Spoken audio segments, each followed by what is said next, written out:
L'autonomie stratégique est le mot à la mode à Bruxelles aujourd'hui. Et l'autonomie stratégique suppose que l'UME dispose d'une certaine liberté d'action extérieure. Or, en allant en Afrique de l'Ouest et au Sahel, et en voyant des pays expulser les Européens, principalement les Français aujourd'hui, c'est précisément cela.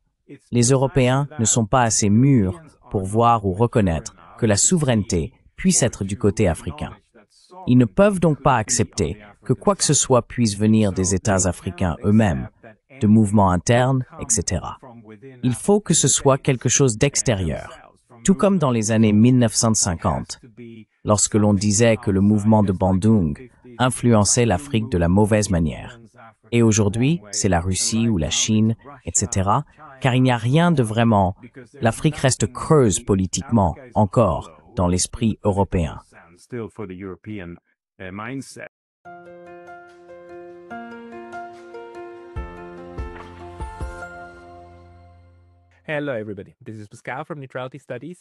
Bonjour à tous, ici Pascal de Neutrality Studies, et aujourd'hui, je m'entretiens avec deux collègues d'Europe et d'Afrique. Je suis accompagné de P.O. Hansen, professeur de sciences politiques à l'Université de Linköping en Suède, et d'Agogo Akpome, maître de conférences en littérature et en anglais à l'Université de Zululand en Afrique du Sud. Tous deux ont travaillé sur la question du colonialisme européen en Afrique. Et P.O. a récemment publié un autre excellent article intitulé « Le retour du refoulé, l'histoire coloniale du tournant géopolitique de l'UE ». C'est cette question inachevée de la mentalité coloniale de l'Europe que nous souhaitons aborder aujourd'hui. Messieurs, bienvenue. Merci. Merci à vous deux de prendre le temps d'être avec nous. Peut-être pourrions-nous commencer avec vous, P.O. Vous avez écrit cet article, dans lequel vous avancez que ce tournant géopolitique de l'Europe, de l'UE, n'est pas aussi nouveau qu'on veut bien le faire croire. Pourriez-vous exposer brièvement votre argument?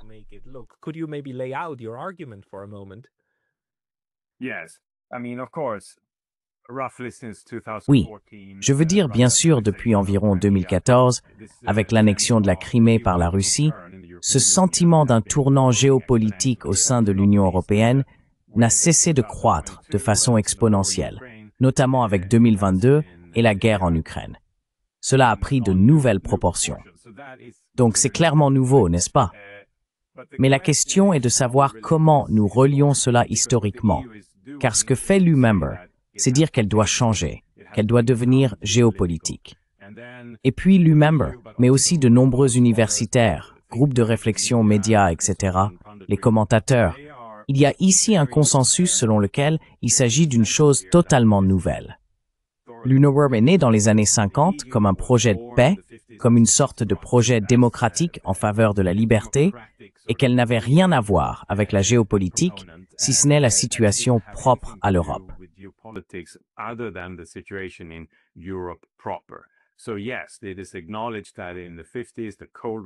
Oui, il est reconnu qu'au cours des années 50, le contexte européen de la guerre froide a beaucoup contribué à la formation de l'UNOWER.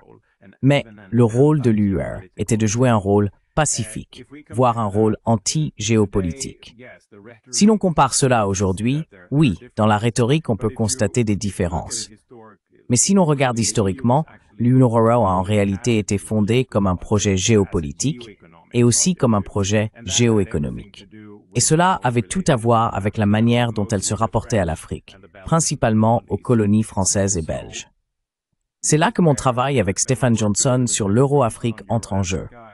Car Euro-Afrique était le nom donné par l'UNOWER au régime d'association créé en 1957 avec le traité de Rome, qui associait une grande partie de l'Afrique à l'UMEL. L'Algérie était un cas particulier.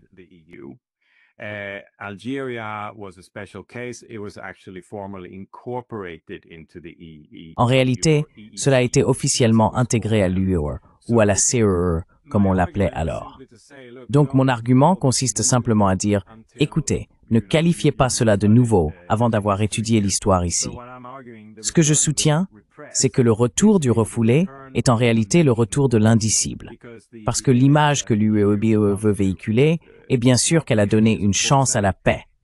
c'était un projet de paix. Et donc, elle protège en quelque sorte cette conception immaculée, si vous voulez. Mais ce que je dis, c'est qu'il n'y a jamais eu une telle chose. L'UNRWA a toujours été impliqué dans la géopolitique. Donc, ce que les universitaires et les responsables de l'UNRWA disent aujourd'hui, qu'ils sont obligés de devenir géopolitiques parce qu'il y a tant de mauvais coups de la part de la Russie, de la Chine, etc., est très, très discutable.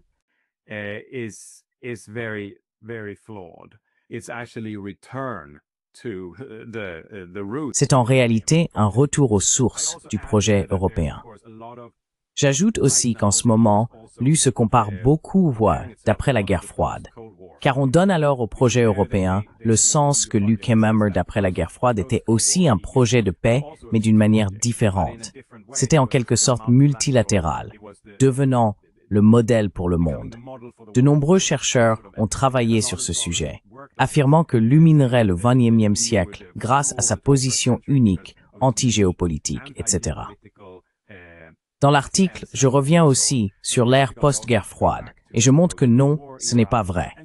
L'UNRWA était très géopolitique à cette époque aussi, mais d'une manière différente de celle d'aujourd'hui à bien des égards. Mais elle restait géopolitique. Et je pense qu'il faut en tenir compte pour comprendre ce qui se passe aujourd'hui.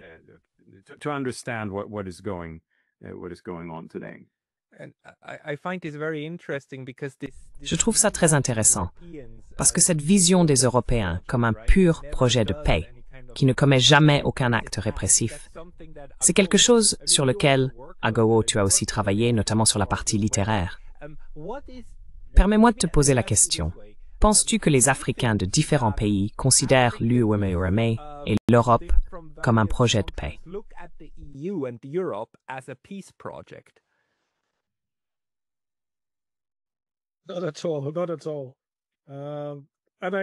Pas du tout. Pas du tout. Pas du tout. Et je remercie P.O. J'ai lu votre article une fois, je suis sûr que je le relirai. Je pense que c'est un travail brillant.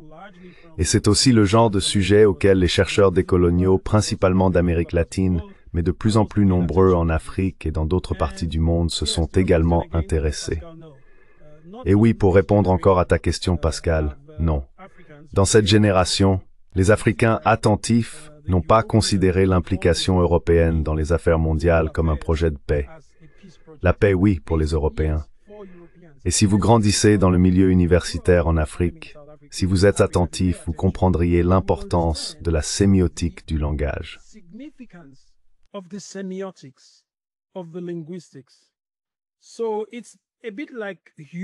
C'est un peu comme les droits de l'homme. Qui est l'humain? Lorsqu'une personne imprégnée de l'éthos européen parle de l'humain, elle envisage un être différemment de vous, qui n'êtes pas imprégné de cet éthos.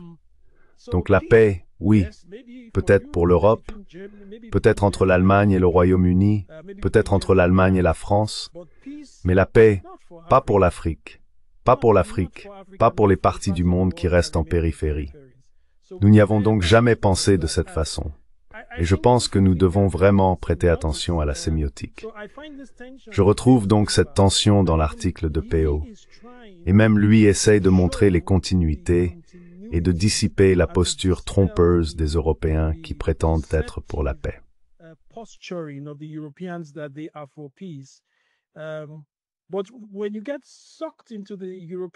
Mais lorsque l'on se laisse happer par la langue européenne, peut-être l'anglais, je ne sais pas comment ça se passe dans d'autres langues. L'anglais est la langue que j'ai le plus étudiée, et bien sûr, ma langue maternelle. Donc, l'idée du passé et du présent, l'idée d'un retour, car lorsque vous dites retour, vous suggérez qu'il y a eu un véritable départ. Mais je vois que c'est le paradoxe, c'est la contradiction engendrée par la langue, non par l'intention. Ainsi, l'Europe a été là où elle a été, je dirais, même depuis les années 1880 en ce qui concerne l'Afrique et les régions non centrales, non métropolitaines. Je pourrais utiliser le mot périphérie, mais je fais aussi très attention aux mots que j'emploie.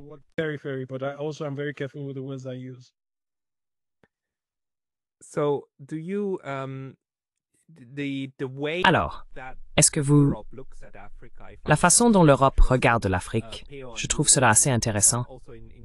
Peo, dans votre article également, vous évoquez cette idée selon laquelle ce qui se passe en Afrique est quelque chose avec lequel l'Union européenne et les pays européens s'engagent et qu'ils ne perçoivent évidemment plus comme colonial. Mais la manière dont ils agissent, les décisions politiques, encore une fois, l'intégration de l'Algérie, puis aussi cette association avec des États africains qui étaient encore colonisés, et le langage utilisé. Vous avez étudié cela.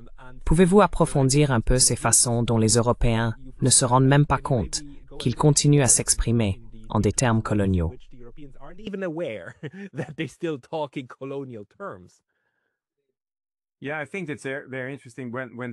Oui, je trouve ça très intéressant.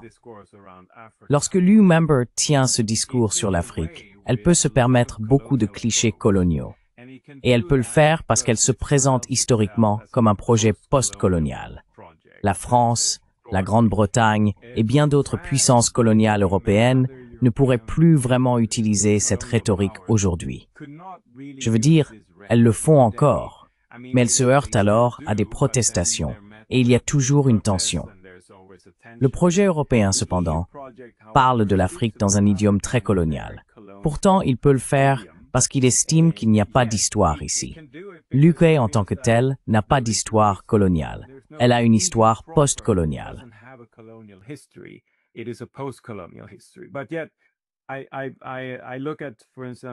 Pourtant, je pense par exemple à Josep Borrell, l'ancien haut représentant de l'UE Board, ou le haut diplomate, le chef de la diplomatie étrangère de l'UE Board. Il a déclaré en 2021, en tant que voisin de l'Afrique et principal partenaire, nous sommes directement concernés par les conditions dans lesquelles se déroule l'essor de ce continent jeune et dynamique. Si nous n'accordons pas à cette question une attention suffisante, d'autres le feront, probablement à nos dépens. Donc, je prends cela, et il y a tellement de déclarations de ce genre, puis je compare cela à la façon dont le débat s'est déroulé autour de la fondation de l'Union européenne en 1957. Voici donc une citation du Monde de 1957, de février 1957, juste avant la signature du traité de Rome.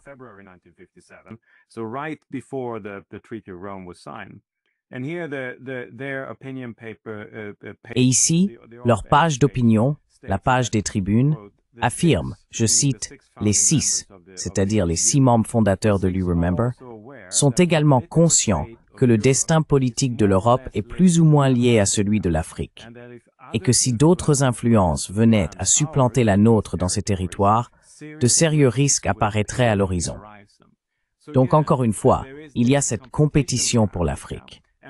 Et pendant très longtemps, l'UE Member dominait en quelque sorte cette compétition, et il y avait très peu de concurrence.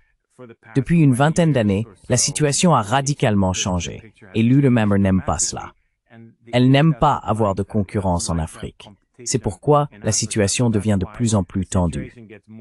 Je me concentre donc là-dessus, et c'est là que la rhétorique de l'UE Member devient encore plus évocatrice de l'époque coloniale.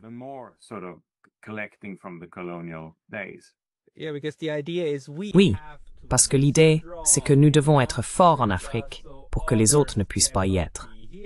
Et puis, je suppose que si tu vas en Afrique du Sud ou au Nigeria, à Gao, j'imagine que la concurrence est quelque chose que beaucoup de gens accueilleraient favorablement, non?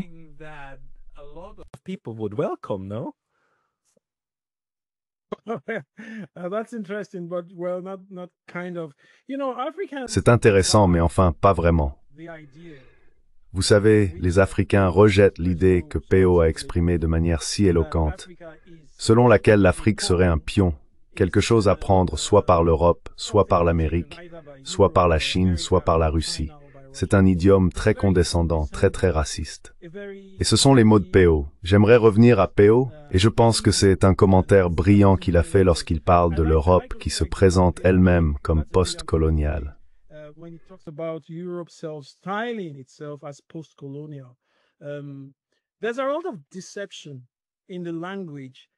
Il y a beaucoup de tromperies dans le langage utilisé par ces personnes. Vous pourriez vouloir dire néocolonial, mais de nombreux chercheurs décoloniaux préfèrent parler de colonialité, par laquelle ils établissent une distinction claire entre ces moments historiques qui prétendaient être post-coloniaux, en particulier les moments de la création de l'idée westphalienne de l'État-nation à travers l'Afrique. Et encore, le moment de la prétendue concession de l'indépendance, qui coïncide à peu près avec la fondation de l'UPOA. En 1957, le Ghana est devenu indépendant, et en 1960, environ 16 ou 17 États africains sont devenus indépendants. En 1963, il y en avait environ 30 lors de la première réunion de l'Organisation de l'Unité africaine à Addis Abeba.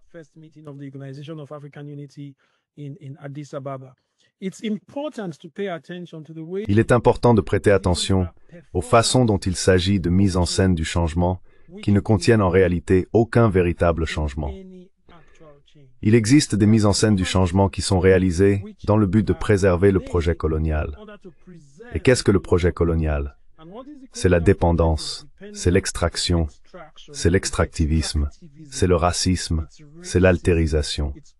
Puisque ça n'a pas changé, et je pense que c'est en grande partie ce que l'on retrouve à la racine de l'argument de Péo, alors en réalité rien n'a changé. Ce qui a changé, c'est la manière dont ces idées sont mises en scène et la façon dont elles sont discutées, les rhétoriques qui ont été utilisées, les manœuvres narratives qui ont été employées pour suggérer par exemple que l'UEB s'y intéresse désormais à cause de la situation en Ukraine.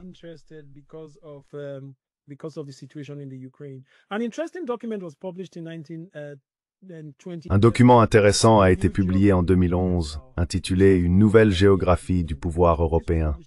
C'était avant la Crimée, avant 2014. Cela a été publié en 2011. Ce sont déjà les think tanks qui cartographient comment ils interviendraient, notamment en Afrique du Nord. La Libye Kadhafi, cela s'est passé en 2011, pas en 2014.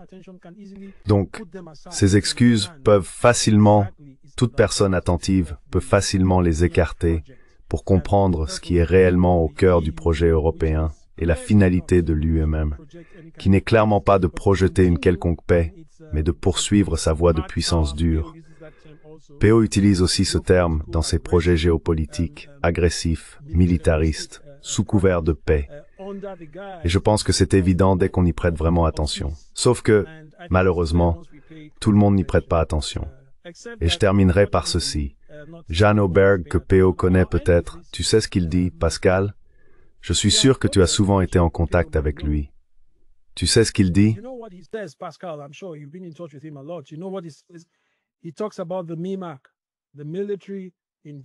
Il parle du MIMAC, le complexe militaire, industriel, médiatique et académique. Et je pense que c'est très juste, car les médias et le monde universitaire ont été essentiels dans la tromperie de l'UMA, de l'anglo-américain, et je ne pense pas qu'on puisse exclure l'Amérique de cette conversation. Une tromperie à laquelle même de nombreux citoyens euro-américains, pourtant intelligents, croient pleinement, parce que l'intégration des médias et du monde universitaire dans la politique, dans ce business, a été selon moi réussie, mais très sournoise. Et il continue encore aujourd'hui. Ils continuent encore aujourd'hui. Ils n'ont pas relâché la pression.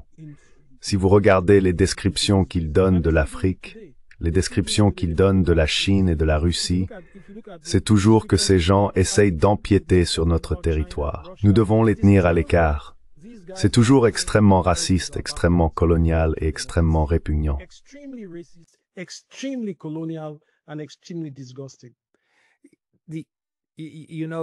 Vous savez, le langage utilisé dans cette image, une chose qui me surprend toujours, c'est que l'Europe, ou les Européens en général, semblent avoir si peu conscience que le colonialisme n'est pas une chose du passé. Et Péo, je pense que dans tes recherches aussi, tu examines non seulement comment l'expérience passée du colonialisme et les racines précoces de l'Europe coloniale sont oubliées, mais aussi comment elles sont constamment repoussées. Pensez-vous, et cette question s'adresse peut-être à vous deux, pensez-vous que ce qui se passe récemment en Afrique de l'Ouest, comme au Burkina Faso, avec l'émancipation de plusieurs États qui expulsent les Français et n'acceptent pas les Américains, et la manière dont cela est présenté comme quelque chose de néfaste venant de la Russie et soutenu par elle, fait partie de ce cadrage général selon lequel tout ce qui se passe en Afrique viendrait forcément de l'extérieur, ou devrait venir de l'extérieur. Peut-être, Peo, peux-tu commencer à répondre, puis Agogo? Maybe Peo, can you speak to this first and then Agogo? Oui, je pense que tu as tout à fait raison, Pascal, car c'est effectivement présenté de cette manière. Et cela remonte à si l'on regarde la fondation de l'UVOLIR dans les années 50 et toute la question des mouvements anticoloniaux, le mouvement de Bandung, etc., ce que les hommes politiques européens et les médias ainsi que les universitaires américains, c'était un peu la vision des relations internationales à l'époque, pensaient, c'est que la transformation du monde en un système d'États-nations indépendants n'était pas quelque chose qu'ils souhaitaient voir advenir. Ils ont donc tout fait pour maintenir le monde dans cette forme plus plurielle, avec de grandes puissances, des empires coloniaux qui dominaient encore le monde.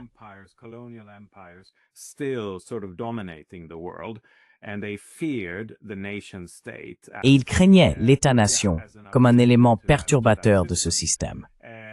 Ils ont donc toujours présenté l'État-nation comme quelque chose de dépassé, d'archaïque, que nous avions déjà expérimenté et qu'il ne fallait pas reproduire. Alors qu'en réalité, ce système n'avait jamais vu le jour, n'est-ce pas? Ce système, c'était le monde d'après les années 1960, lorsque chaque frontière est devenue la frontière d'un autre État-nation, juridiquement indépendant. Ainsi, la souveraineté était un gros mot parmi les dirigeants d'Europe occidentale à l'époque. Ils méprisaient la souveraineté pour les autres. Oui, exactement. Et ils vantaient l'interdépendance. On a tous ces nouveaux mots. Ainsi, le colonialisme n'est plus du colonialisme, c'est de l'interdépendance, c'est du développement. Ce sont tous ces jolis mots. Et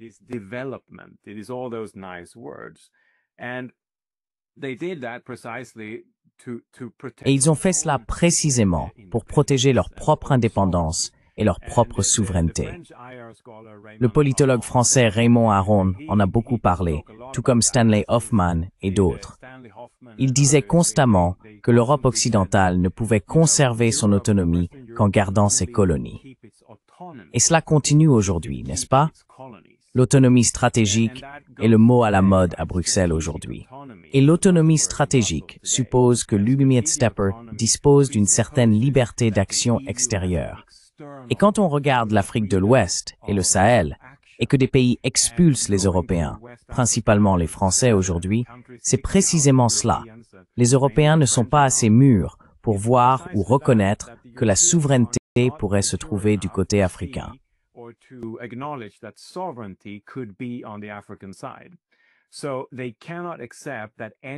Ils ne peuvent donc pas accepter que quoi que ce soit puisse venir des États africains eux-mêmes, des mouvements, etc.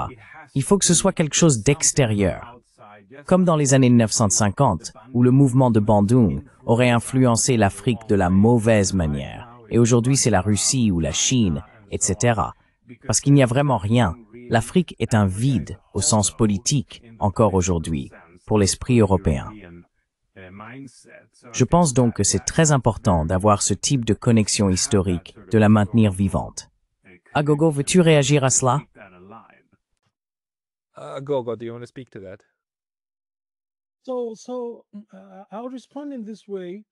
Je vais donc répondre de cette manière. Encore une fois, je vais m'inspirer de la dernière partie du commentaire de Peo. Lorsque nous disons que les idéologues européens ne peuvent pas voir, par exemple, qu'il pourrait y avoir de l'autonomie et de la souveraineté en Afrique, je pense qu'ils le peuvent. Je pense que le problème, c'est qu'ils comprennent que l'hégémonie européenne, la domination européenne, repose sur la subjugation d'autres parties du monde. En particulier l'Afrique, l'Amérique latine et de nombreuses régions d'Asie. Ils le comprennent.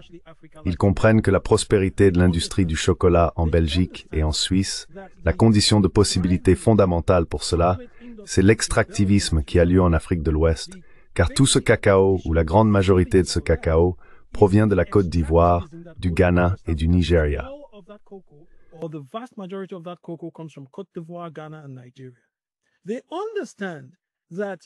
Ils le comprennent. Si le Ghana, le Nigeria et la Côte d'Ivoire, si les cultivateurs de cacao avaient la souveraineté, s'ils pouvaient déterminer le prix et le commerce du cacao, toute cette industrie de plusieurs milliards d'euros s'effondrerait. Ils perdraient leur pouvoir. Ils le comprennent. C'est peut-être... Ordinaire n'est pas un très bon terme, mais ce sont peut-être les autres Européens qui ne comprennent pas. Les autres Européens à qui l'on a menti depuis 60 ou 80 ans, en leur faisant croire qu'ils sont dominants, qu'ils ont ces belles rues à Bruxelles, à Berlin, en France, parce qu'ils sont travailleurs, qu'ils sont très intelligents. Ce sont ces personnes qui ne comprennent peut-être pas, mais c'est parce qu'elles ne font pas attention.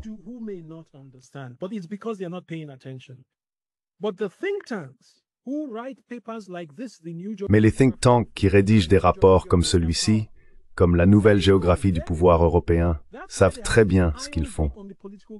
C'est pourquoi ils exercent une emprise de fer sur la classe politique, afin de garantir que les mêmes schémas agressifs, militaristes et extractivistes inaugurés au XIXe siècle soient maintenus d'une manière ou d'une autre. Ils élaborent un langage, une rhétorique, des politiques étrangères qui détournent de la réalité, qui donnent l'impression qu'il n'y a pas de continuité, que tout cela appartient au passé. Mais ils comprennent et ils reviennent à l'idée d'autonomie stratégique. Je dirais que c'est la guerre civile qui se joue actuellement en Occident.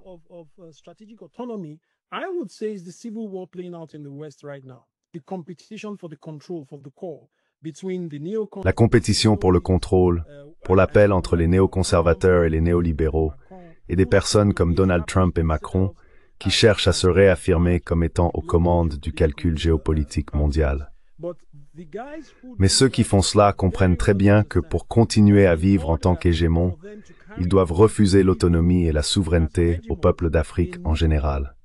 Ils en ont besoin. Sinon, comment vont-ils accéder au cobalt en RDC? Surveillez la situation en RDC. Elle ne sera pas stable dans les décennies à venir, aussi loin qu'on puisse voir. Comment pourraient-ils accéder à 60% des réserves mondiales de cobalt s'ils accordaient à la RDC, s'ils reconnaissaient que la souveraineté est un droit des Congolais? C'est bien là le problème.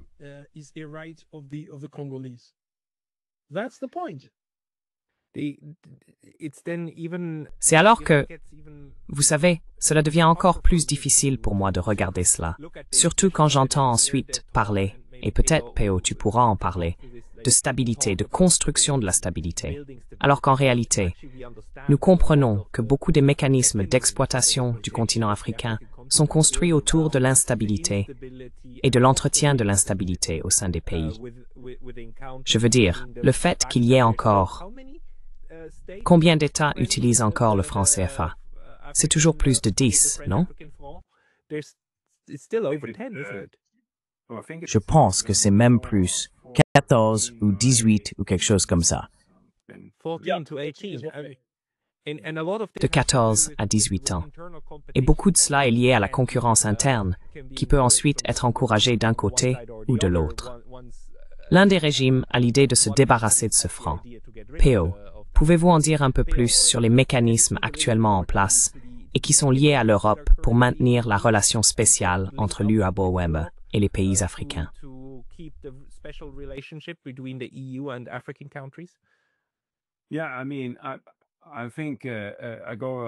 Oui, je veux dire, je pense qu'Agogo a déjà très bien répondu à ce sujet, mais je pense que quelques exemples pourraient être utiles.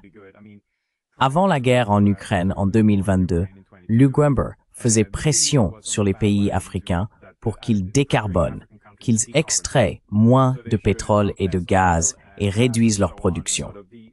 Puis il y a eu l'attaque de la Russie contre l'Ukraine. Et le monde a changé. Tout à coup, toute la relation gazière avec la Russie s'est effondrée. Et alors, le MAME et les pays européens ont changé d'avis. Et ils ont fait pression sur l'Afrique pour qu'elle augmente le forage et la production d'énergie fossile. Et aussi pour qu'elle crée de nouveaux systèmes de pipeline. Au lieu du gaz russe, ils voulaient du gaz d'Algérie via le Maroc. Et ainsi de suite.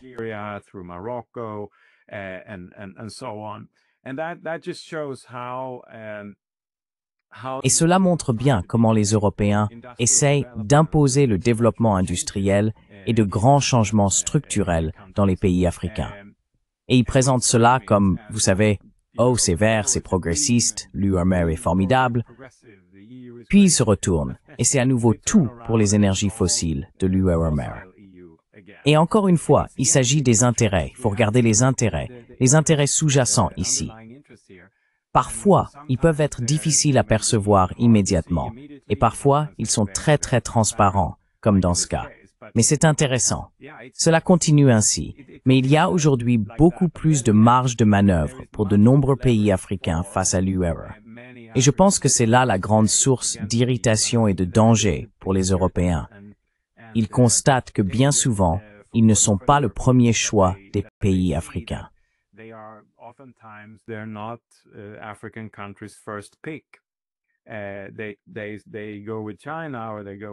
Ils se tournent vers la Chine ou vers quelqu'un d'autre. Et c'est un scandale pour l'UBER-member. Ils ne l'acceptent pas. Et encore une fois, cela reflète en quelque sorte le fait que l'UMAL a du mal à accepter et à agir. Je veux dire, regardez comment ils protègent et considèrent la souveraineté de l'Ukraine comme sacrée. Mais la souveraineté en Afrique n'a jamais été perçue ainsi.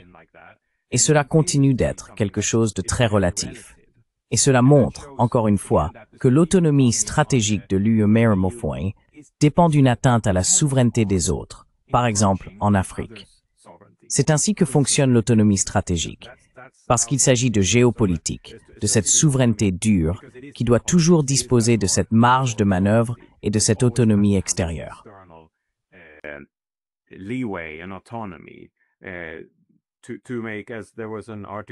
Il y a eu un article dans le Financial Times écrit par Mark DeVos qui dirige un groupe de réflexion. Il a publié une tribune dans le Financial Times le 12 mai où il affirmait que le projet européen est désormais un projet de puissance dure qui a besoin d'une empreinte géostratégique au-delà de ses frontières actuelles. Et vous savez, comment une telle empreinte géostratégique pourrait-elle être conforme au droit international? Ce n'est pas possible. Il n'y a donc aucune différence ici entre ce que l'UME moralise à propos de la Russie ou d'autres pays qui empiètent sur la souveraineté au-delà de leurs frontières. C'est ce que font les Européens, ce qu'ils ont toujours fait, et maintenant ils veulent le faire à une plus grande échelle. Pourtant, nous continuons à défendre ce principe moral, cette idée que l'UME est différente. Mais ce n'est pas le cas.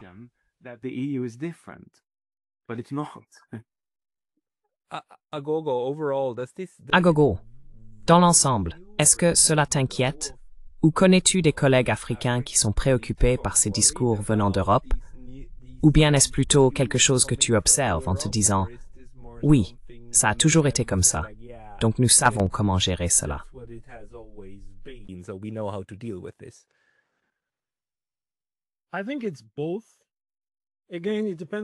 Je pense que c'est les deux. Encore une fois, cela dépend de qui on parle, à qui on s'adresse. Tout comme en Europe, nous avons, et je l'ai remarqué récemment dans mes échanges avec des collègues européens dont j'en ai beaucoup, il y a effectivement des collègues qui ne prêtent pas attention. Je veux dire, et je digresse un peu ici, prenons la question de la migration. Je travaille aussi sur la migration. J'ai déjà été dans une salle avec des collègues européens qui étaient vraiment choqués d'apprendre que les plus grands camps de migrants, de réfugiés dans le monde, ne se trouvent pas en Europe, que plus d'Africains vont dans d'autres pays africains qu'en Europe. Je veux dire, ce sont des universitaires respectés qui sont choqués. Vous voyez ce que je veux dire? Désolé pour ça. Est-ce que j'ai figé un instant? Sorry about that. Did I freeze for a moment? No, you're good. Sorry. Yeah. So. Non, tout va bien. Désolé. Oui. Donc oui, il peut y avoir des universitaires africains qui, par exemple, je sais que j'ai rencontré certains Africains qui sont choqués à propos de l'USAID ou qui disent qu'ils sont en train de démanteler l'USAID et qui semblent ignorer que l'USAID n'a jamais été un ami des Africains.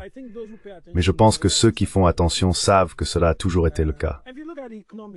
Si l'on regarde l'économie, par exemple, tout ce tapage autour du, le mythe du piège de la dette chinoise, et Peo y a fait référence, C'est une forme d'extractivisme très efficace.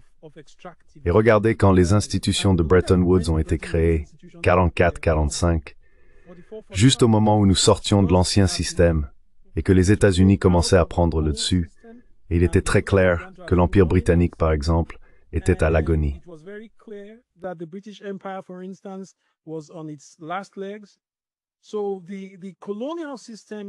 Ainsi, le système colonial s'est transformé très habilement en système d'État-nation, du moins pour d'autres parties du monde. Et l'extractivisme, qui se pratiquait de manière plus claire, plus évidente, plus graphique, a adopté des moyens moins visibles à travers le système de la dette. Et au moment où le FMI et la Banque mondiale ont commencé à faire face à des résistances, on constate que beaucoup de dettes passent désormais par ou proviennent des clubs de Londres et de Paris, qui sont des organisations européennes, des États membres européens, et ils continuent d'extraire de l'argent de cette partie du monde, en particulier de l'Afrique. Certains de mes collègues ont été très choqués l'autre jour lorsque je leur ai dit « Savez-vous que vous pouvez voyager en Suisse avec un sac rempli de n'importe quelle devise sans avoir à le déclarer ?»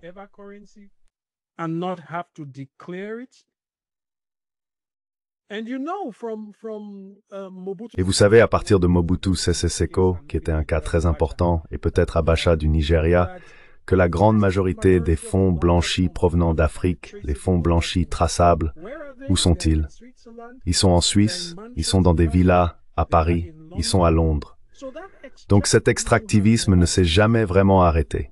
Il ne s'est jamais vraiment arrêté. Et je vais conclure cette réponse par ceci. C'est quelque chose que j'ai appris très récemment, et cela m'a choqué, même moi. En 2011, je crois que c'était en 2010 ou 2011, lorsqu'il y a eu une crise en Côte d'Ivoire, n'est-ce pas? Et que Laurent Gbagbo s'opposait à l'actuel président Alassane Ouattara, Gbagbo a été capturé à Abidjan. Gbagbo was captured in Abidjan.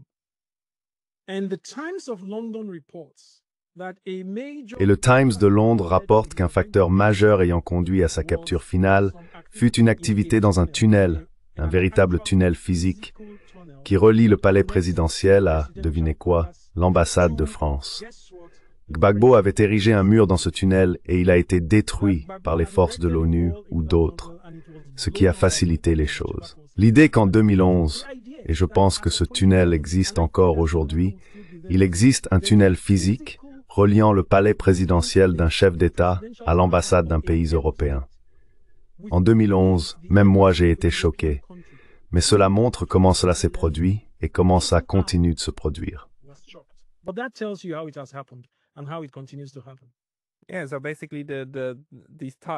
Oui, donc en gros, ces liens coloniaux très clairs du passé n'ont jamais été rompus. Ils ont été renommés, et ainsi de suite. Mais en même temps, peut-être vers la fin de la discussion, j'aimerais quand même souligner quelques éléments nouveaux dans cette relation. Je veux dire un aspect qui est très central, surtout pour le droit international.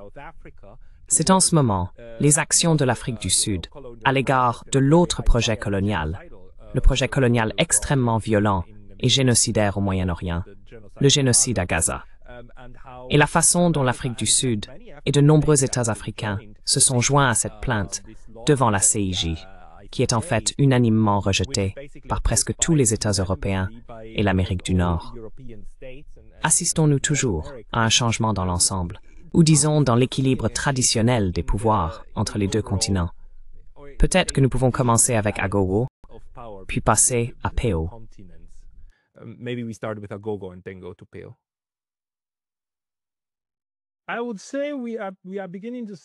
Je dirais que nous commençons à percevoir le potentiel, les possibilités de changement. Mais je pense que cela tient davantage, et j'emploie ce mot à dessein, à la situation actuelle. Ou plutôt, cela est davantage provoqué par le déclin relatif de la puissance américaine, la prise de conscience des limites, en premier lieu, de la puissance militaire des États-Unis, comme cela est démontré sur les champs de bataille en Ukraine. Et je pense qu'il est important, à ce stade, de souligner également que lorsque nous parlons du Royaume-Uni, de l'Union européenne, de l'Europe qui revient à l'idée de la puissance dure, et je pense que c'est un terme trompeur, Je ne l'ai jamais vraiment accepté, car selon ma compréhension de l'histoire, la domination de l'Europe a toujours été rendue possible par la puissance dure, par la force militaire, par une puissance agressive et génocidaire.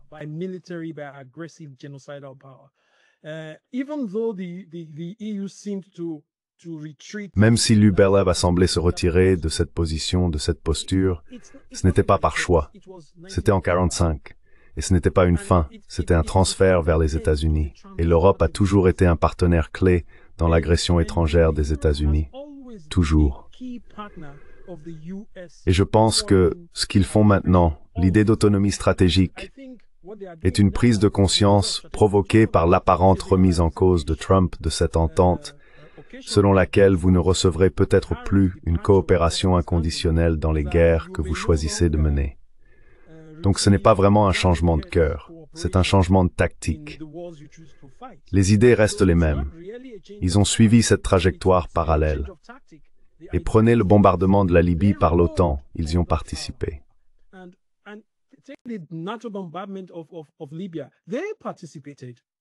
Je pense que tu te souviens, Pascal, lors de cette conférence à laquelle nous avons participé, quand ce ministre des Affaires étrangères nous expliquait comment les troupes européennes étaient impliquées et qu'elles avaient besoin d'une autorisation de survol pour envoyer ces bombes en Libye. Donc l'Europe a utilisé cela efficacement, et d'ailleurs elle continue de le faire, et elle veut continuer à l'utiliser. Ce qu'ils font, à mon avis, peut être compris comme un plan de secours. Pendant ces années-là, nous pourrions avoir un président à la Trump qui ne peut pas garantir l'accord, donc il nous faut un plan B. Je pense que c'est ce qu'ils font. Ce n'est pas un revirement, ça ne représente aucune rupture avec ce qu'ils faisaient déjà. J'espère avoir répondu à la question, ou bien suis-je trop parti hors sujet?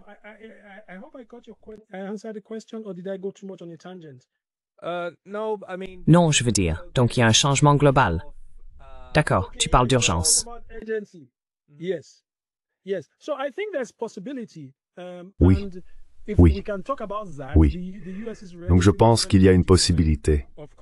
Et si nous pouvons parler de cela, du déclin relatif des États-Unis, bien sûr, qui se produit en même temps que l'ascension très significative de la Chine, notamment sur le plan diplomatique et économique, et la résurgence de la Russie, à la fois comme membre clé des BRICS et aussi diplomatiquement, en ce qui concerne les souvenirs que nous avons de l'implication soviétique dans les luttes de libération sur le continent, car c'est très important. Aujourd'hui, on lit des critiques de personnes qui aiment parler des Africains comme s'ils étaient idiots parce qu'ils semblent sympathiser avec la Russie. Ils ont une histoire. Ils ont une histoire avec l'Union soviétique. Ils ont une histoire avec Cuba.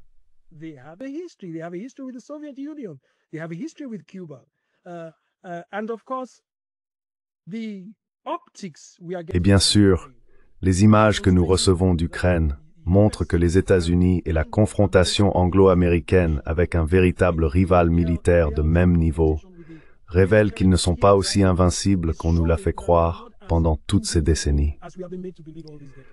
Je pense donc que cela a suscité de l'espoir chez de nombreux Africains, et peut-être qu'une des façons dont cet espoir s'est manifesté se trouve au Sahel, où les liens avec les États-Unis et les puissances européennes, les troupes danoises au Sahel, les troupes françaises au Sahel sont en train d'être expulsées, formant cette alliance, l'alliance des États sahéliens, et renforçant les partenariats avec la Chine et la Russie, ce qui est une démarche logique à mes yeux.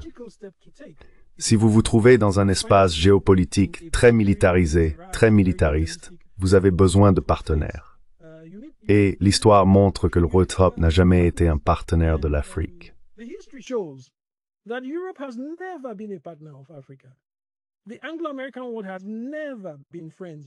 Le monde anglo-américain n'a jamais été ami avec l'Afrique. Alors vos experts occidentalocentriques, dont certains sont africains, lèvent le nez face à l'intérêt apparent pour des alliances avec la Chine et la Russie. Mais peuvent-ils me dire quelles options ces États ont? Je n'ai pas vu les options dont disposent ces États. Si vous êtes engagé dans un contexte militarisé, je veux dire, et tu l'as dit aussi Pascal, et je vais m'arrêter là, Quand on parle du besoin d'instabilité, ils sont déjà en train de faire de la propagande sur les possibilités d'instabilité dans des endroits aussi stables que le Ghana, essayant de justifier la présence de bases dans cette région afin d'encercler l'AES, d'encercler les États sahéliens et de provoquer une instabilité dont ils pourront accuser d'autres, créer des révolutions ou procéder à des changements de régime ou des coups d'État.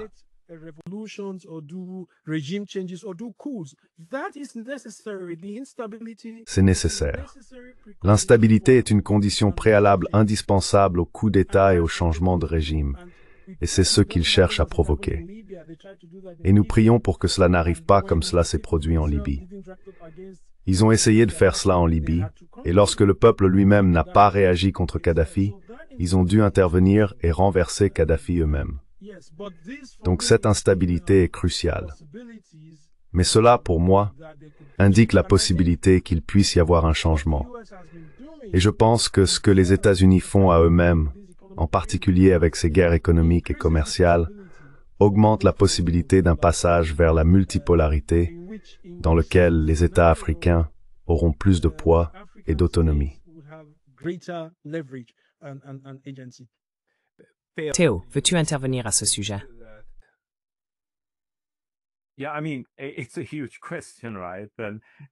Oui, c'est une question énorme, n'est-ce pas? Et je pense, oui, comme toujours, les choses évoluent. La question est dans quelle direction?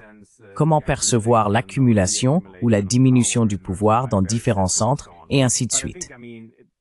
Mais je pense que les changements actuels sont significatifs. Et je pense qu'avec la Maison-Blanche de Trump, il y a à la fois une forme de repli sur soi et des signaux d'alarme qui circulent, notamment au sein de l'UNMOR. Parce qu'il y a ce mantra depuis 20 ans, souvent lancé par des voix d'Europe de l'Est, puis repris par des voix d'Europe de l'Ouest, disant, vous voyez, on savait qu'on ne pouvait pas avoir de détente avec la Russie et Poutine. On ne peut pas faire confiance à la Russie. Vous auriez dû nous écouter, car nous avons l'expérience directe, etc. Mais mon mantra a toujours été, ne faites pas confiance aux États-Unis. Et c'est Trump, n'est-ce pas?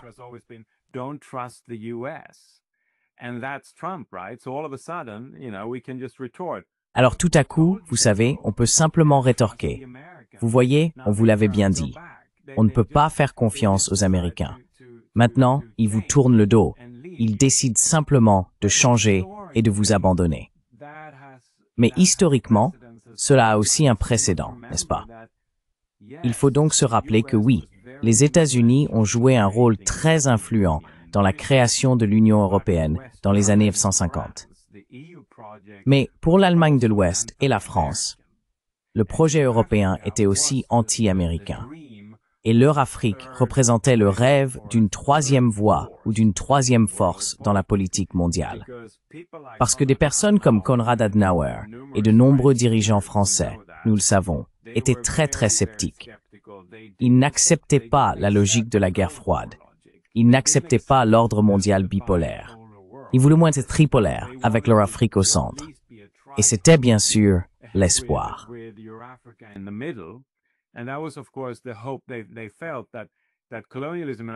Ils estimaient que le colonialisme en Afrique subsistait encore après 1945, alors que le continent européen était occupé par les deux superpuissances. Ainsi, pour les centres de pouvoir d'Europe occidentale, ils pensaient que non, nous pouvons nous étendre vers le sud et consolider notre pouvoir en Afrique. Ce sera la troisième voie. Mais à côté de cela, bien sûr, subsistait la méfiance. Et j'entends par là que la crise de Suez en est une parfaite illustration. La France et l'Allemagne de l'Ouest venaient d'avoir la confirmation qu'elles ne pouvaient pas faire confiance aux Américains. Ainsi, la crise de Suez et la guerre de Suez ont été bien sûr un signal d'alarme pour les Européens, leur disant qu'il fallait créer l'Union européenne. Il fallait avoir notre propre projet géopolitique d'une certaine manière, car nous ne pouvions pas faire face aux Américains.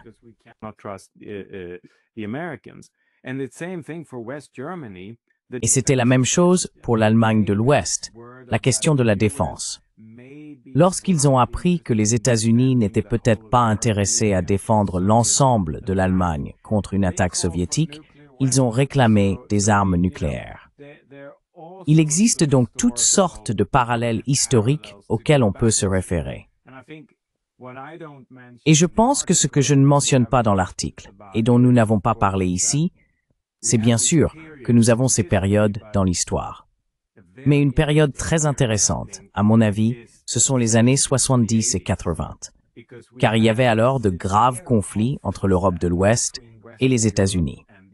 Mais à l'époque, les conflits étaient surtout dus au fait que les Américains trouvaient les Européens trop mous, n'est-ce pas? Et c'est encore le cas aujourd'hui. Mais aujourd'hui, la réponse européenne à cette mollesse est de devenir une puissance dure.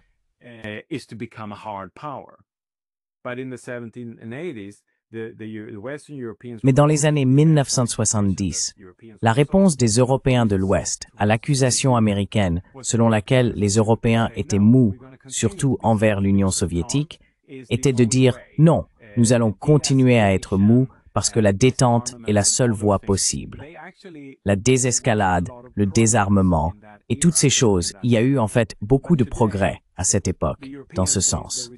Mais aujourd'hui, les Européens réagissent en s'entêtant dans une stratégie qui a échoué, pensant qu'ils peuvent à nouveau revitaliser cette troisième force européenne, ce que je ne pense pas possible.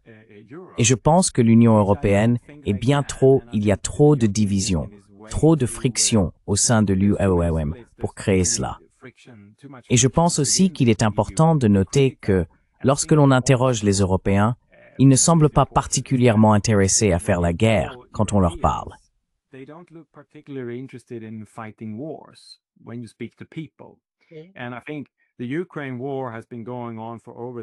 je pense que la guerre en Ukraine dure depuis plus de 3 ans maintenant.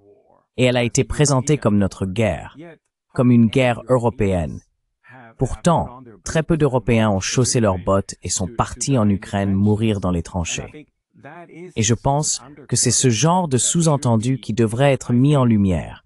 Dire que si les Européens ne veulent pas se battre, partir à la guerre, mourir et se sacrifier pour cette Europe de la puissance dure, alors qu'est-ce que c'est finalement? Mais ça crée aussi une alternative. Si les Européens ne veulent pas se battre, alors là nous avons l'embryon d'un nouveau mouvement pacifiste, comme nous en avions dans les années 70 et 80. Un mouvement pacifiste vraiment fort qui a fait pression sur les politiciens pour qu'ils poursuivent la détente, pour qu'ils continuent la coexistence. Même s'ils n'aimaient pas l'Union soviétique, ils disaient il faut coexister, donc il faut dialoguer, pour ouvrir la voie à un nouveau mouvement pacifiste, à une nouvelle détente, à une nouvelle stratégie anti-géopolitique.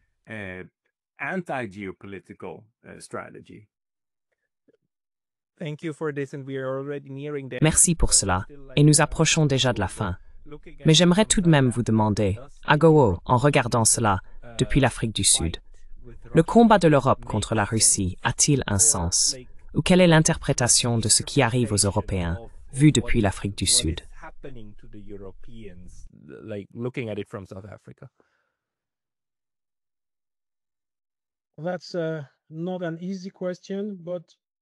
Ce n'est pas une question facile, mais je pense pouvoir dire qu'au sein de ceux qui s'y intéressent, il y a une forte compréhension du fait que l'Europe n'a jamais été notre amie sur les questions géopolitiques. Par exemple, je sais que lors d'un séminaire récent, des collègues ont été surpris d'apprendre qu'il existe une base américaine au Botswana. Le Botswana est l'un des pays africains les plus stables et les plus prospères. Et à cause du goût amer que l'apartheid laisse encore dans la bouche de nombreux Sud-Africains, et des faits très concrets concernant la complicité et l'implication de l'Europe et de l'Amérique dans l'apartheid, et bien sûr à cause de l'histoire que l'Afrique du Sud et les pays africains partagent, en particulier l'Afrique du Sud et les pays d'Afrique australe, où la soi-disant libération a été marquée par des événements plus militarisés, plus que par exemple, au Nigeria, il existe une perspective.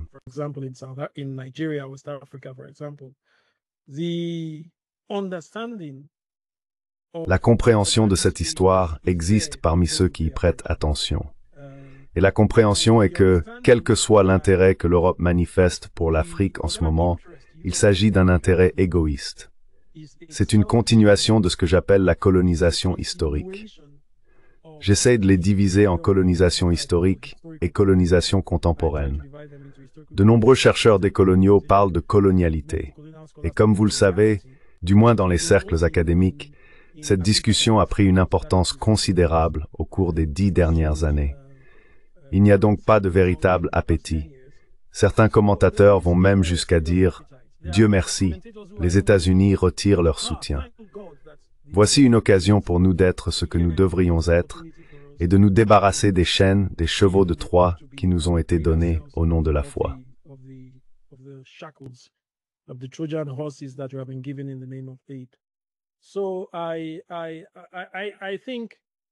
Donc je pense, et puis les façons dont la Chine s'est impliquée, même s'il y a une forte propagande provenant de sources occidentales, de penseurs occidentaux et de penseurs africains centrés sur l'Occident contre tout ce qui se passe avec la Chine, eh bien j'ai voyagé récemment.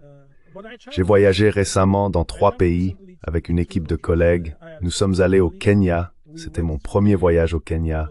Nous sommes allés en Ouganda et nous sommes allés en Tanzanie. Et dans chaque aéroport que vous traversez, chaque capitale que vous visitez dans ces 3 pays, vous voyez des signes concrets de l'intervention chinoise en matière d'infrastructure. Nous avons roulé sur la route de l'aéroport d'Entebbe à Kampala. À l'université de Dar es Salaam en Tanzanie, j'ai vu des sièges offerts à l'université par les Chinois. Sur le campus de l'université Moi à Eldoret, au Kenya, nous avons vu des stemma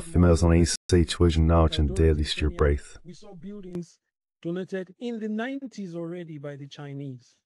When we think of what we have received, quand nous pensons à ce que nous avons reçu de l'Occident, nous pensons aux milliards dissimulés dans des comptes suisses par des dirigeants africains compradors. Donc je pense que c'est une continuation de l'illusion. Si les penseurs européens croient qu'ils marquent les esprits des Africains, ils font peut-être impression sur leurs universitaires et experts compradors. Par exemple, certaines des analyses que nous entendons aujourd'hui à propos d'Ibrahim Traoré du Burkina Faso, on parle d'Ibrahim Traoré au Kenya, au Nigeria, dans les églises, dans les salles de séminaires. Qu'est-ce que cela signifie? Pour moi, cela signifie une articulation sérieuse d'un rejet des leçons de morale européenne au fil des années. Cela le démontre.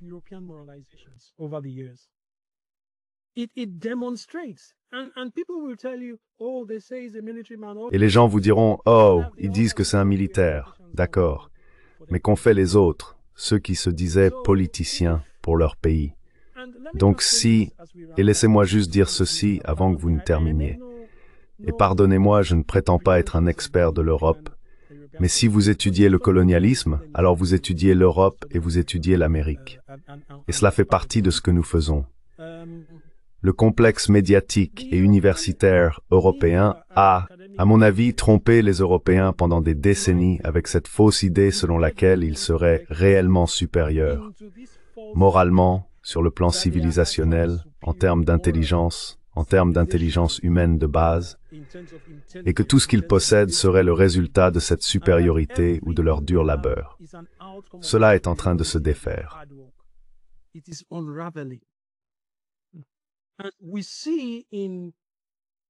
Nous voyons, en particulier dans l'agitation de Donald Trump et dans la confusion autour de la situation en Ukraine, qu'il ne semble pas que les Européens soient capables de faire face aux réalités actuelles. Ce n'est pas de bon augure pour l'Europe. Et Yanis Varoufakis soulève un point très pertinent lorsqu'il parle du capital numérique. Vous l'avez sûrement entendu évoquer l'incapacité de l'Amérique et de l'Europe à faire face aux avancées technologiques que l'on trouve aux États-Unis et en Chine. Je pense donc qu'il reste beaucoup à faire. Nous avons besoin d'une Europe, nous avons besoin d'un monde où chacun est conscient de l'importance de l'autre. Comme nous l'avons fait en 1884, comme nous l'avons fait en 1945, nous devons le faire en 2025. Et plus vite les collègues du monde entier prendront conscience de cela, mieux ce sera pour le cœur. Bon, désolé, c'est un peu moralisateur.